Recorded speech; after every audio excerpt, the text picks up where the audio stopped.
Hello, everyone. My name is Michael Goff, and I'm Principal Product Marketing here at Revenera, and I would like to welcome you to today's webcast, the Playbook for Hybrid Software Monetization. As technology companies grow, complexity is introduced at every corner, and success depends on your ability to adapt and innovate. The rapidly evolving marketplace has created a surge in hybrid business and deployment models. So today, we're joined by Victor Marines, VP of Product Management for Software Monetization here at Revenera, and he's going to share some practical advice on staying ahead and insights on forming integrated strategies that blend traditional and modern approaches to software monetization. Before we get started, though, let's go over a few housekeeping details. First, today's discussion will be 35 minutes long. And if you do have questions along the way, please add them to the Q&A tab, which you should see on your right, and we'll try to answer them as we go along or at the end if time allows. If we don't get to your questions, we will follow up with you individually after the event. We also have a number of resources available that build on today's topic. So please be sure to check out the handouts tab where you can download the ones that look interesting to you. Finally, we are recording this and we'll be sending you a link to the recording in the next 48 hours or so. So with that, let's get started. Victor. Yeah, thanks, Michael, and thanks for participating. And this topic of hybrid software monetization, there's certainly a lot of best practices that we can certainly share here, and we'll walk through some use cases. And from some definition point of view, when we talk hybrid, right, you could be a company that has traditional on-premise solutions. You're trying to SaaSify that application with a new usage-based monetization model, or taking some or part of those applications and moving it to a cloud-based service, or an intelligent device manufacturer who's starting to monetize their software that goes along with their hardware products. And certainly we have experience with those different scenarios. I thought I would share, the first thing is some trends that we're seeing, and we have this great resource that actually Michael and team help out with, is the Revenera Monetization Monitor. We do this every year. And, just a couple of stats. I don't think they're a surprise, but they provide some unique insight. Certainly we know the cloud is taking over a lot of the focus from the top down within organizations. It's taken up a lot of developer focus as well.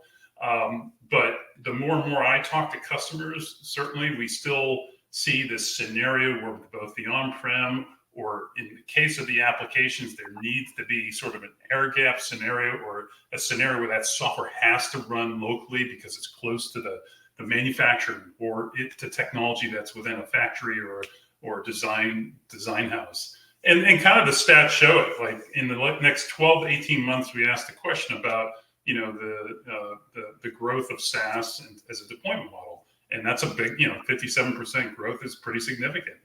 The 15% is no surprise, but it kind of underscores this point that it's not a growing. Certainly a large contribution to getting out of the on-premise, because it's really difficult to do that. You have customers that are relying on these on-premise deployments. You're offering services on top of that to kind of move them to the cloud, but it's certainly a key use case that has to remain and has to be part of the equation of building software monetization and also handling entitlements for a hybrid type environment. So what are the other things that you have to deal with? And I think this is a great chart to sort of show the different ranges of complexity. If we were a software company with a single application, whether it's cloud or on-premise, I could handle probably those integrations or software monetization, leveraging maybe Salesforce or a spreadsheet or other tools that just allowed me to simplify how I manage use rights and how I manage entitlement for my accounts. But when you start to kind of layer the complexity, you got to think about sort of the future, and you got to think about other components of software monetization. So multiple deployment models. Maybe that product can run in two different types of environments, and it may have a need to move to a different monetization model. You go from subscription to maybe subscription plus a use component. That's certainly one level of complexity.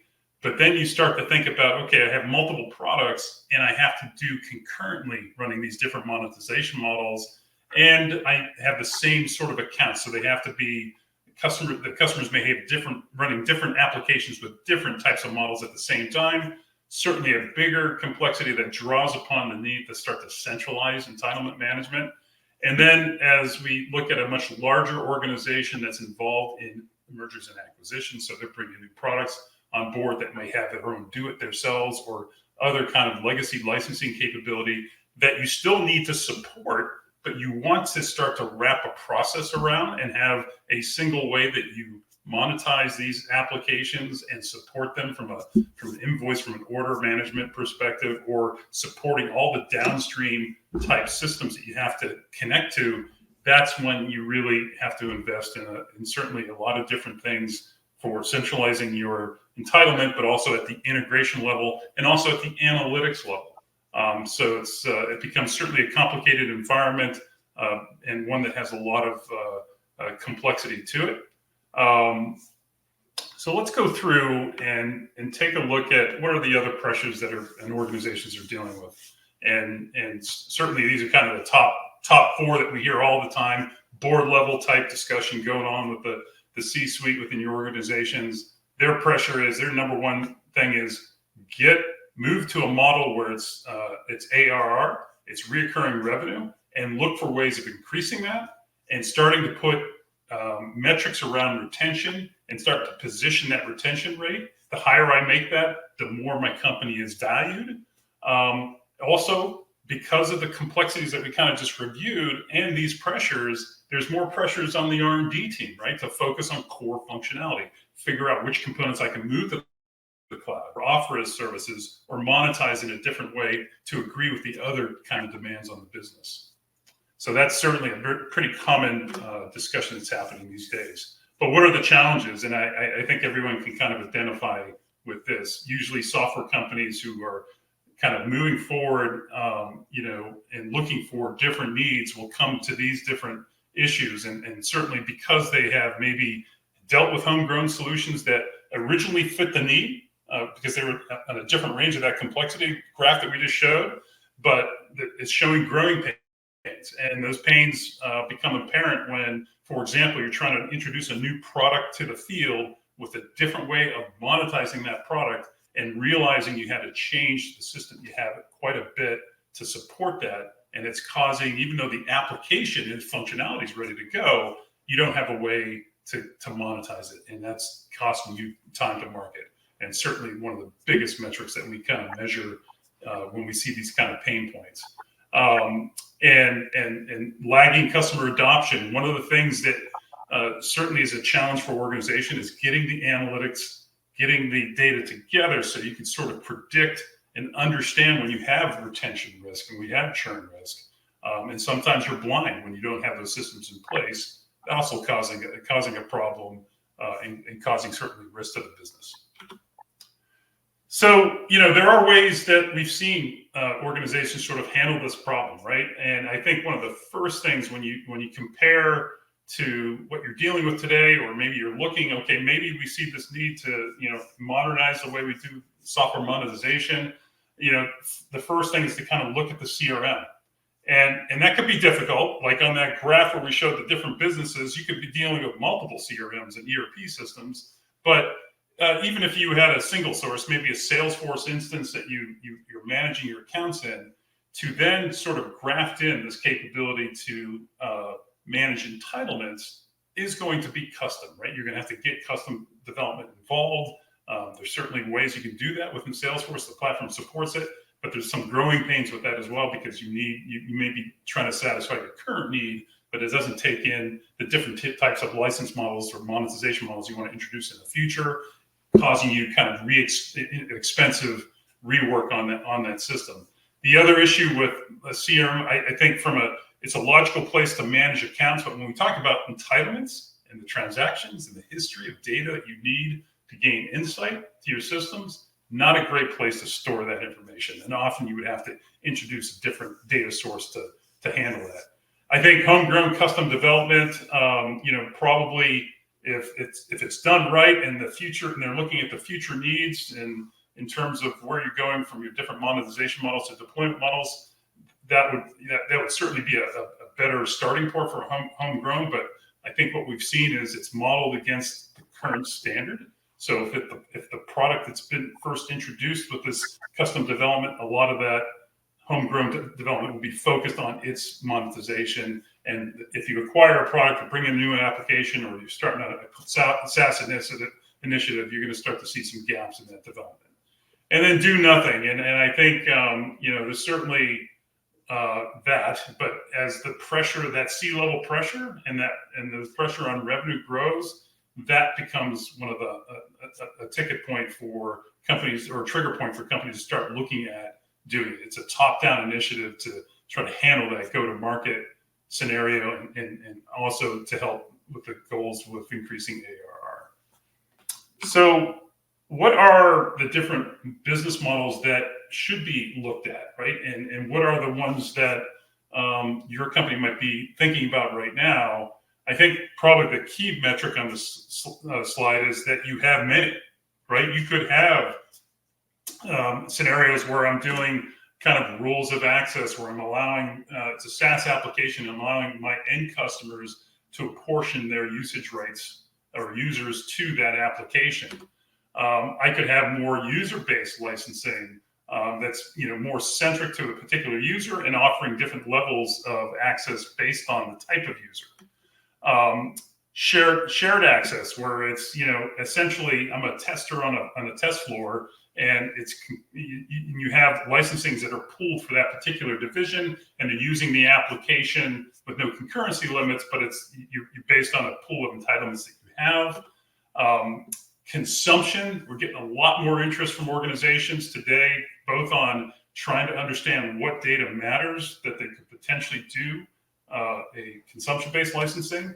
But this is really the pressure for looking at this and moving from your subscription or your traditional seat-based models is, aligning price with value.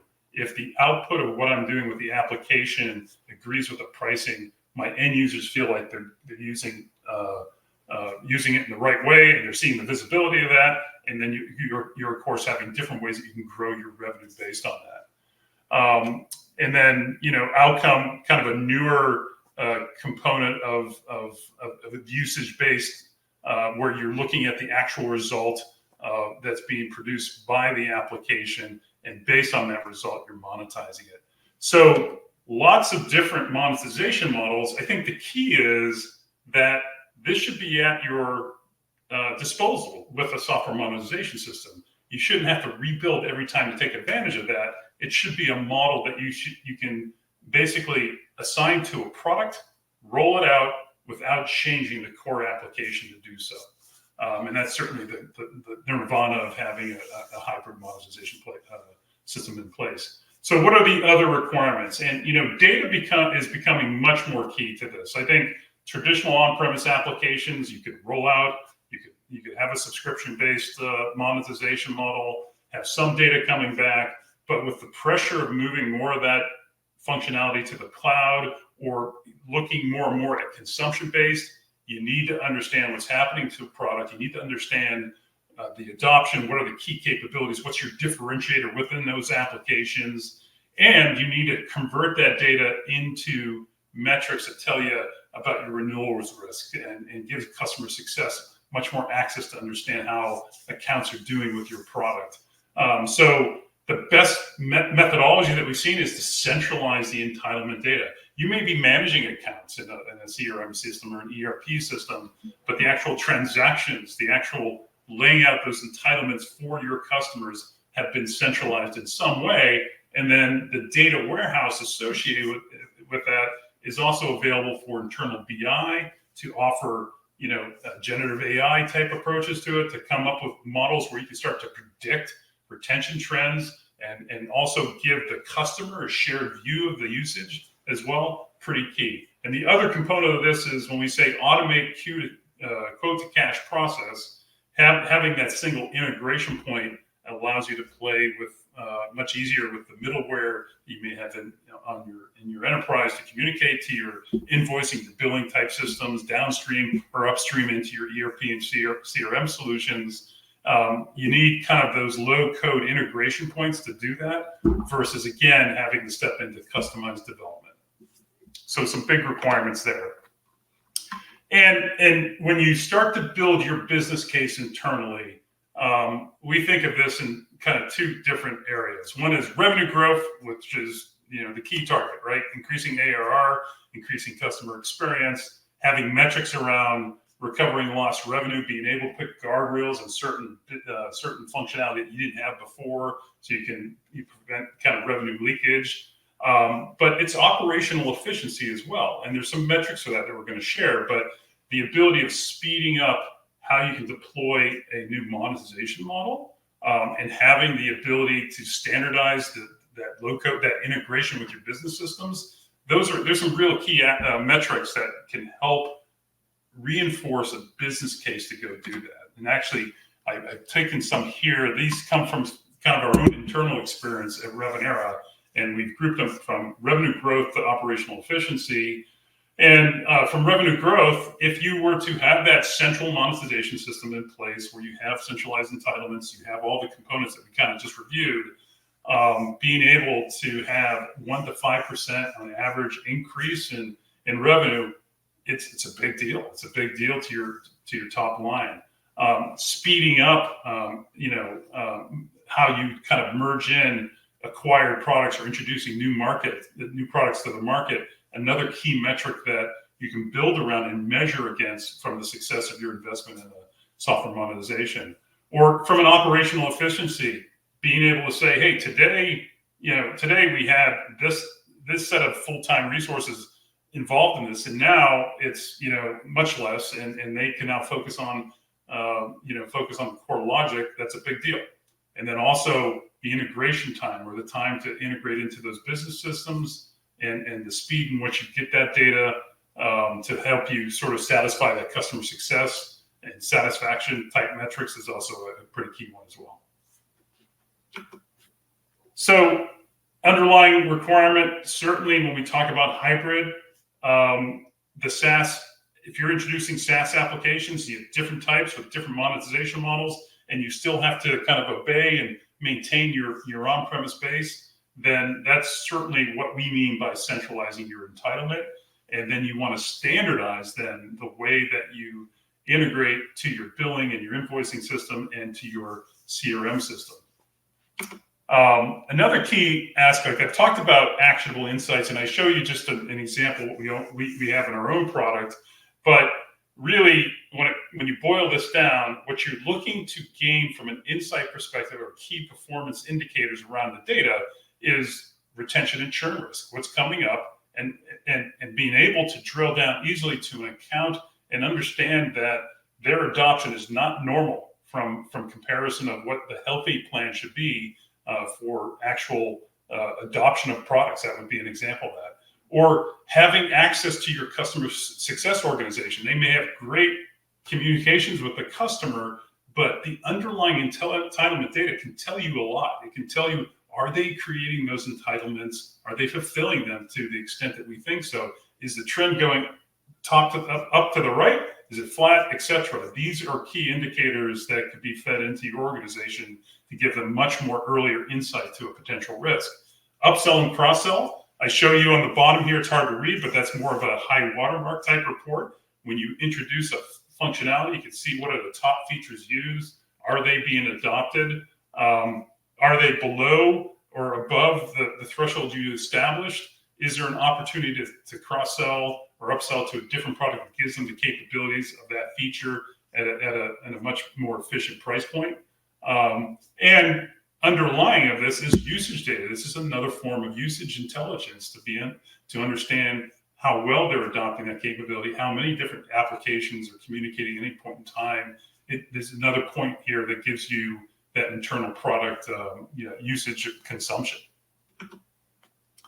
So I did want to walk through some case studies, and this one is a great example. This is a customer that certainly has that hybrid scenario, but certainly has a lot of on-premise install base that's not going to move for some time, right? And they've had their traditional concurrent and subscription type licensing models, and they recognized an opportunity to be able to provide what they call elastic access, where they could actually sell, credits or currency to their companies, to their customers, and weight them by the feature set. So the end result of this was, the problems they certainly had were they couldn't play to the smaller, medium-sized market. They saw that as huge growth opportunity, but the way that they packaged their suites of application, the price point was too high.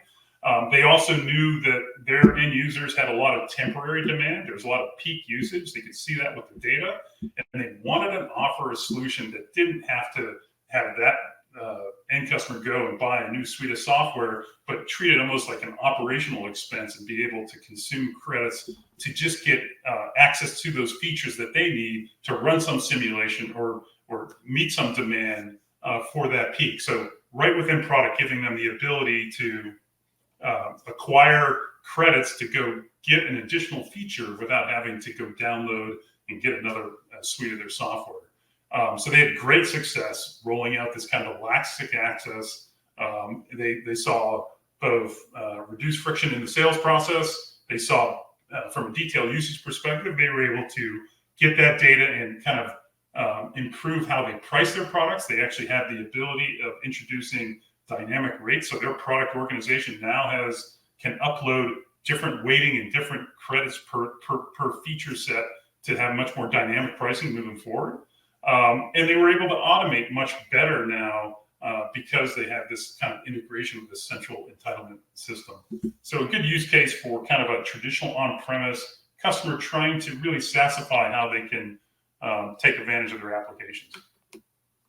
This next case study is a company that's moving to SaaS in a fast way. They have on-premise, but all their focus is on their core SaaS products.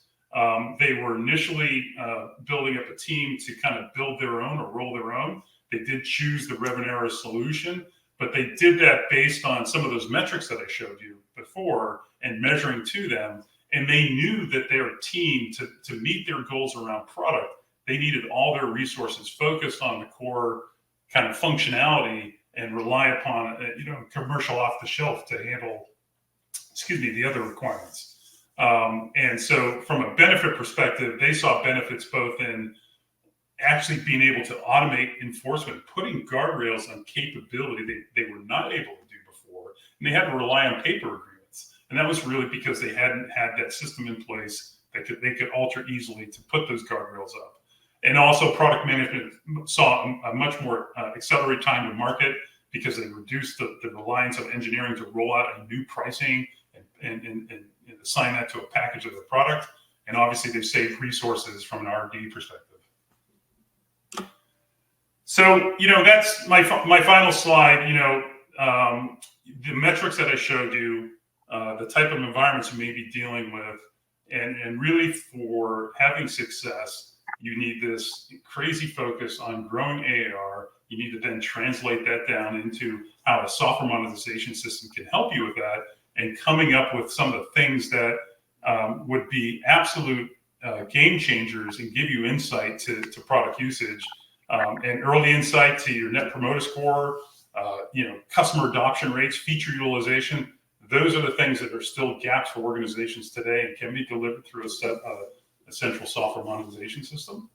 And then the ability to go quickly to a new model, introduce that into your roadmap without impacting product, and having that capability is certainly one of the key aspects that you should enjoy if you have a centralized software monetization solution. So that's it. Michael, what do you think?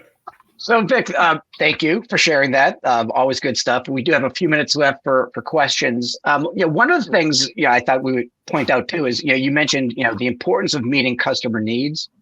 And I think it's important to break that down into two different types of needs, right? There's obviously the product needs, right? The core competencies of that company delivering to the market, new features, new functionality, things that will help their customers drive their business forward. Again, the reason why you want your R&D team focused on that and not focused on monetization.